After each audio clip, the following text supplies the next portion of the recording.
My name is Sygal, and I work. I'm a corporate analyst, but I work embedded in an improvement and transformation team in the trust. So I'm going to tell you about. I'm not going to.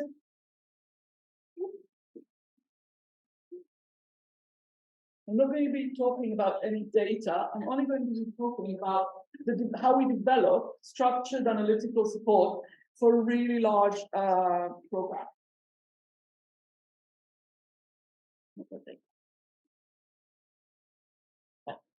Right. So I'll introduce you first to the life cycle of an improvement project. And I know different trusts use slightly different schemes, but in our trust, we use a 5-step process, which starts with setup and plan, and then goes through discovery phase. We design and trial whatever improvement project is happening. That often often goes through several cycles of a plan, do, study, act cycle, where we trial different, often different approaches to the improvement, and then we whatever we end up with, we implement and roll out across the trust, and then we check whether it's been embedded and sustained properly. But the analyst job in that is multiple, because across the whole life cycle of a project, an analyst could be doing loads of different analytical tasks, starting from gap or analysis or opportunity analysis. We look at options appraisal between different potential things we might want to be doing to answer a question. We scope, we do data discovery, and so on and so forth. You can see there's loads. So it can be anything from something that might take half an hour to do to something that might take 2 or 3 weeks to do. Sorry.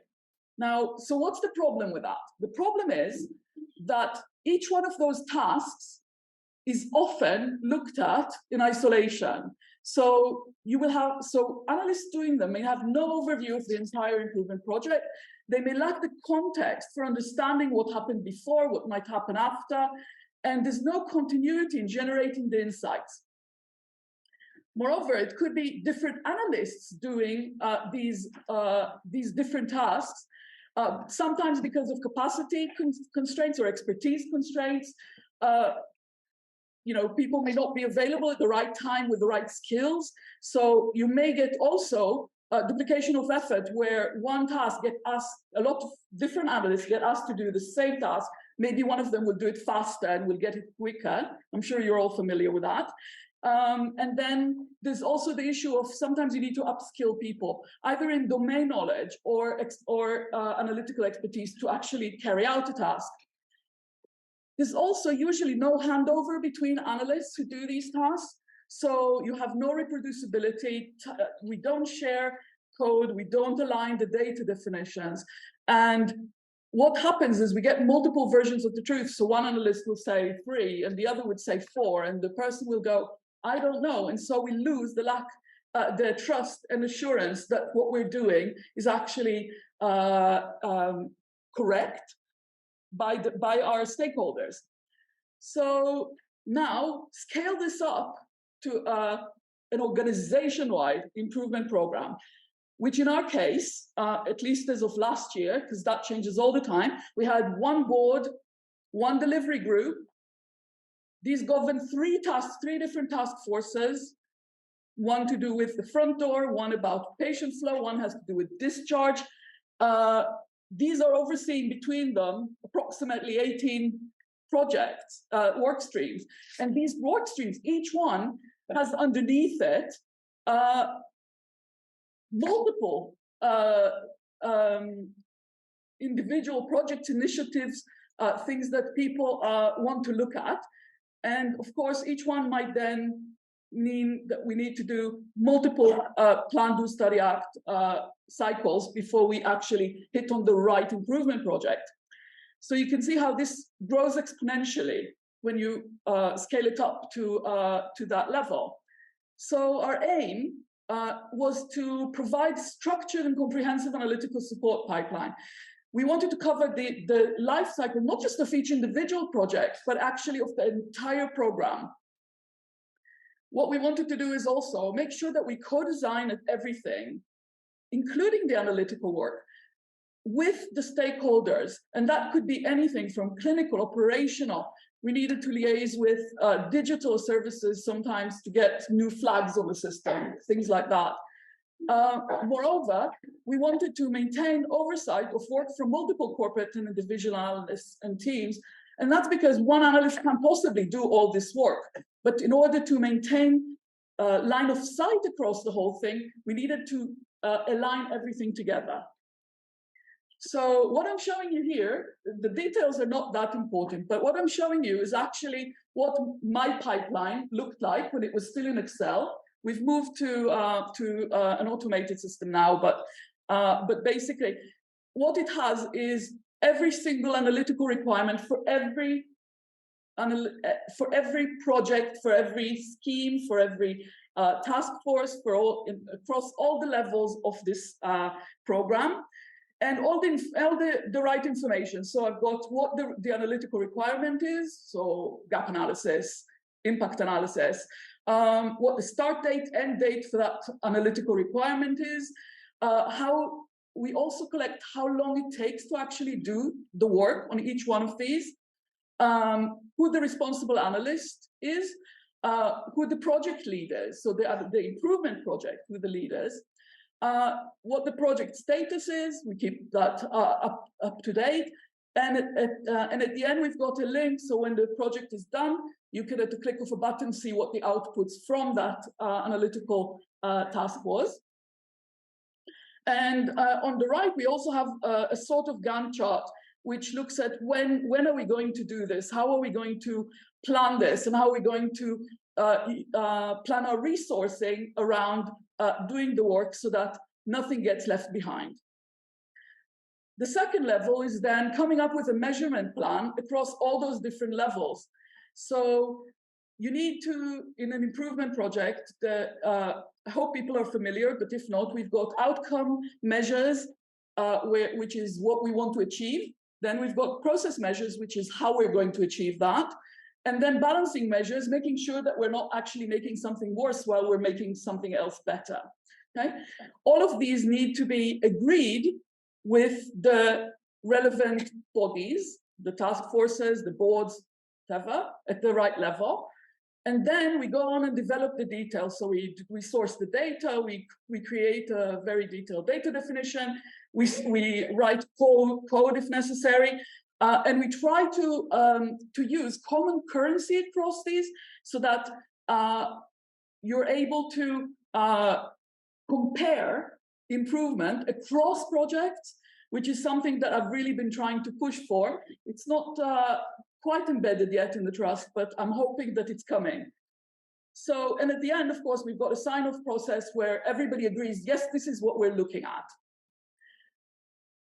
Implementing that measurement plan is a dashboard, a big program dashboard. It's a huge dashboard, it's a really heavy dashboard.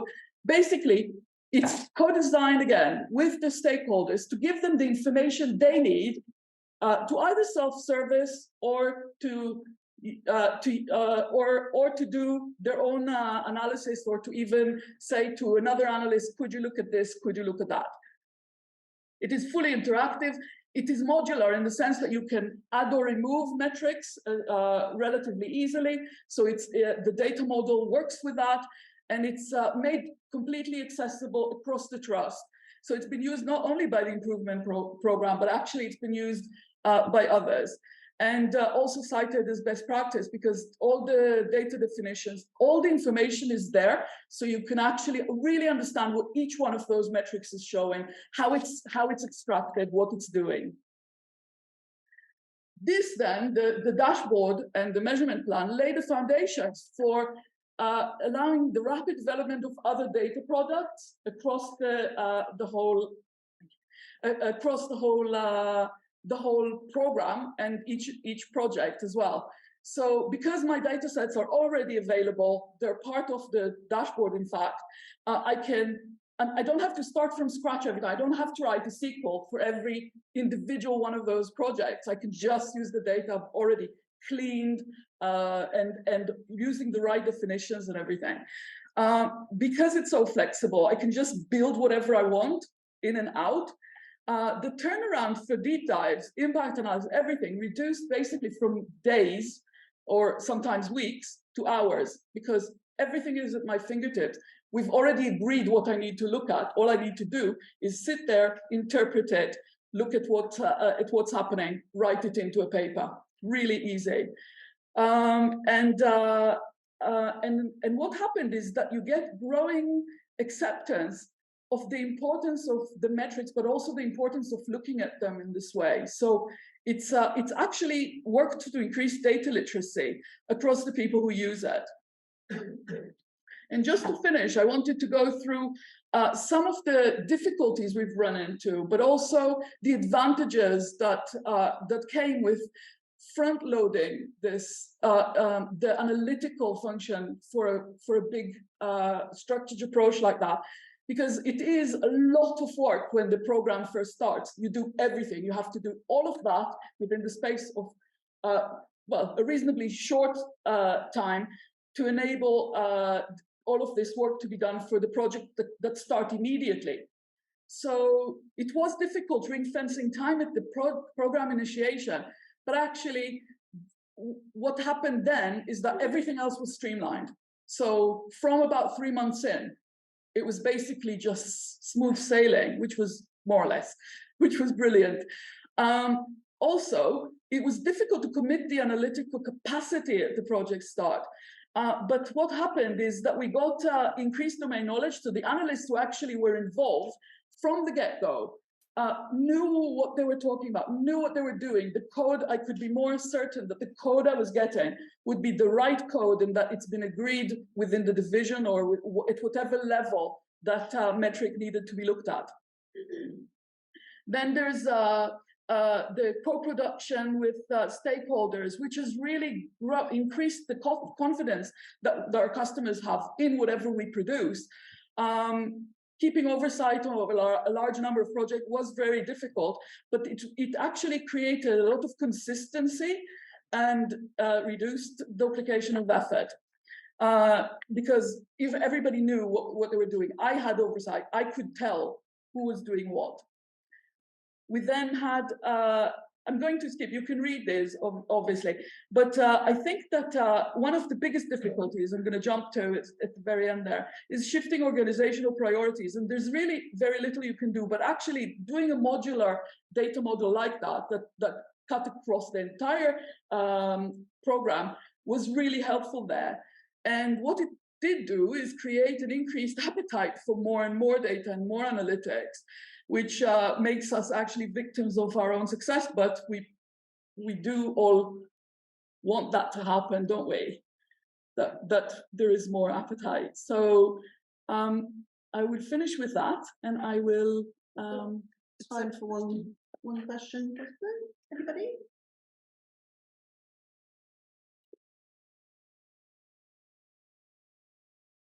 Is there on your modular thing, everybody can access it, but I'm guessing not everybody can write to it. Is that something that's not write to it, but we use ClickSense, which is proprietary, but you've got like power users, so people can actually use the data you've prepared, right, and do their own visualizations or do whatever they want with it. So there is a little bit of that. Yeah, okay. Anybody else? Oh, one question quickly. Yes. Okay. How did you fund that?